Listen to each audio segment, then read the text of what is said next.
الرحیم الصلاۃ والسلام علیک یا رسول اللہ وعلی آلک و اصحابک یا حبیب اللہ الصلاۃ والسلام علیک یا نبی اللہ وعلی آلک و اصحابک یا نور اللہ۔ آج کس عظیم ہستی کا ذکر ہونا ہے، سبحان اللہ، آج اس ہستی کا ذکر ہونا ہے جس کے بارے میں سیدی اعلیٰ حضرت امام اہل سنت کمال کی بات لکھتے ہیں۔ آپ لکھتے ہیں کیا بات رضا اس چمنستان کرم کی، کیا بات رضا اس چمنستان کرم کی، زہرا ہے کلی جس میں حسین اور حسن پھول۔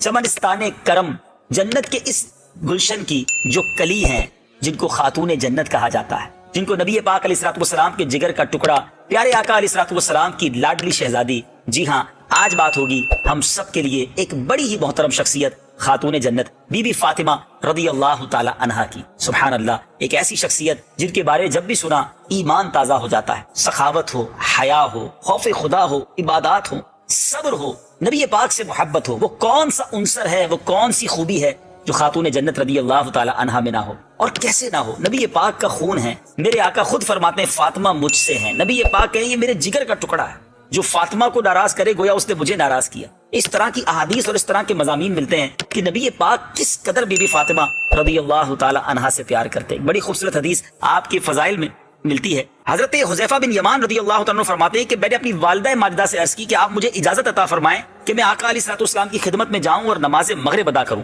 اور عرض کروں کہ وہ آپ علیہ الصلوۃ والسلام کے لیے دعائے مغفرت فرمائیں۔ حضرت حذیفہ فرماتے ہیں کہ میں جب پیارے آقا علیہ الصلوۃ والسلام کی خدمت میں حاضر ہوا، نماز مغرب ادا کی، تو اس کے بعد نبی پاک علیہ الصلوۃ والسلام تشریف لے جانے لگے، تو میں بھی آقا علیہ الصلوۃ والسلام کے پیچھے پیچھے جانے لگا۔ سرور کائنات علیہ الصلوۃ والسلام نے جب میری آواز سنی تو فرمایا کون؟ کیا حذیفہ ہے؟ میں نے کہا جی حضور۔ فرمایا تمہاری کیا حاجت ہے؟ اور خود ہی بھی فرما دیا کہ اللہ تمہاری اور تمہاری ماں کی مغفرت فرمائے۔ اس سے پہلے کہ حضرت حذیفہ کچھ فرماتے، نبی پاک نے گویا غیب کی خبر دیتے ہوئے جان لیا کہ ان کے دل میں کیا ہے، ان کے لیے بھی دعائیں مغفرت کر دی، ان کی والدہ کے لیے بھی فرما دی۔ اس کے بعد فرمایا یہ ایک فرشتہ ہے جو اس رات سے پہلے کبھی زمین پر نہیں اترا، اس نے اپنے رب عز و جل سے اجازت مانگی ہے کہ مجھے سلام کرے اور مجھے بشارت دے کہ حضرت فاطمہ جنتی عورتوں کی سردار ہیں اور حسن و حسین جنتی نوجوانوں کے سردار ہیں۔ سبحان اللہ، کیا بات ہے بی بی فاطمہ رضی اللہ تعالی عنہا کی کہ آپ جنتی عورتوں کی سردار ہیں۔ اب آئیے بی بی فاطمہ رضی اللہ تعالی عنہا کا کچھ تعارف بھی سن لیتے ہیں تاکہ مزید ہمارا ایمان جو ہے وہ تازہ ہو جائے۔ میرے میٹھے اسلامی بھائیوں، خاتون جنت رضی اللہ تعالی عنہا آپ پیارے آقا کی سب سے چھوٹی مگر سب سے پیاری اور لاڈلی شہزادی ہیں۔ آپ رضی اللہ تعالیٰ عنہ کا نام فاطمہ اور لقب زہرا اور بطول ہے۔ امام عبد الرحمن بن علی جوزی رحمۃ اللہ تعالی فرماتے ہیں کہ اعلان نبوت سے 5 سال قبل حضرت سیدتنا فاطمہ رضی اللہ تعالیٰ عنہا کی پیدائش ہوئی۔ سبحان اللہ، آپ کے القابات کتنے ہیں! کسی شخصیت کو پہچاننا ہونا تو اس کے القابات دیکھ کر پتہ چلتا ہے کہ کتنا بڑا مرتبہ ہے، اور آپ کے القابات تو گویا صحابہ کرام میں زبان زدے عام تھے، سب کی زبانوں پر یہ القابات موجود تھے۔ آپ کے مشہور القابات میں ام السادات، مخدومہ کائنات، دختر مصطفیٰ، بانو مرتضیٰ، سردار خواتین جہاں و جنا، حضرت سیدہ طیبہ طاہرہ فاطمہ زہرا بطول زاکیہ راضیہ مرضیہ عابدہ زاہدہ محدثہ مبارکہ زکیہ سیدۃ النساء خیر النساء خاتون جنت، اور سبحان اللہ ام الحاد ام الحسنین وغیرہ ہیں۔ کتنے القابات ہیں، سبحان اللہ۔ اور میرے بیچ اسلامی بھائیوں، آپ کا جو نام فاطمہ ہے یہ کیوں رکھا گیا؟ اس کی وجہ تسمیہ کیا ہے؟ سبحان اللہ، نبی پاک علیہ الصلوۃ والسلام کا فرمان ہے کہ میری بیٹی کا نام فاطمہ اس لیے رکھا گیا کیونکہ اللہ عز و جل نے اس کو اور اس کے محبین کو دوزخ سے آزاد کیا ہے۔ سبحان اللہ، اللہ تعالیٰ ہمیں ساری زندگی اہل بیت اطہار کا محبت کرنے والا، ان کے غلاموں میں ان کے گن گانے والا بنا دے۔ آپ کا ایک لقب زہرا بڑا مشہور ہے، آپ کو زہرا کہا جاتا ہے، اس کا مطلب ہے جنت کی کلی۔ اس کی وجہ بیان کرتے ہوئے شارح مشکات حکیم الامت حضرت مفتی احمد یار خان نعیمی رحمۃ اللہ تعالی فرماتے ہیں کہ اللہ تعالیٰ نے جناب فاطمہ اور آپ رضی اللہ تعالی عنہا کی اولاد اور آپ کے محبین کو دوزخ کی آگ سے دور کیا، اس لیے آپ کا نام فاطمہ ہوا۔ چونکہ آپ دنیا میں رہتے ہوئے بھی دنیا سے الگ تھی، اس لیے آپ کا بطول لقب ہوا۔ زہرا بمانے کلی، کہ آپ کلی تھیں جنت کی، حتیٰ کہ آپ کی کبھی ایسی کیفیت نہ ہوئی جس پہ جیسی خواتین پر دوچار ہوتی ہے، اور آپ کے جسم سے جنت کی خوشبو آتی تھی، نبی پاک اس خوشبو کو سونگھا کرتے تھے، اس لیے آپ رضی اللہ تعالیٰ عنہا کا لقب جو ہے وہ زہرا ہوا۔ سبحان اللہ، ایسی پاک و صاف، کبھی عورتوں کی جو مخصوص کیفیات ہوتی ہیں وہ کبھی آپ پر طاری نہ ہوئی۔ آپ کا جسم اطہر پاک و صاف جنت کی خوشبوؤں سے مہکا کرتا، اور میرے آقا اسے سونگا کرتے، تو وہ جنت کی کلی ہیں، میرے آقا کے جگر کا ٹکڑا ہے۔ سبحان اللہ، نبی پاک علیہ الصلوۃ والسلام نے بی بی فاطمہ کے کتنے فضائل بیان کیے۔ یاد رہے، امتی اپنے آقا کی شان بیان کرے، یہ تو امتی پر حق ہے نبی پاک کا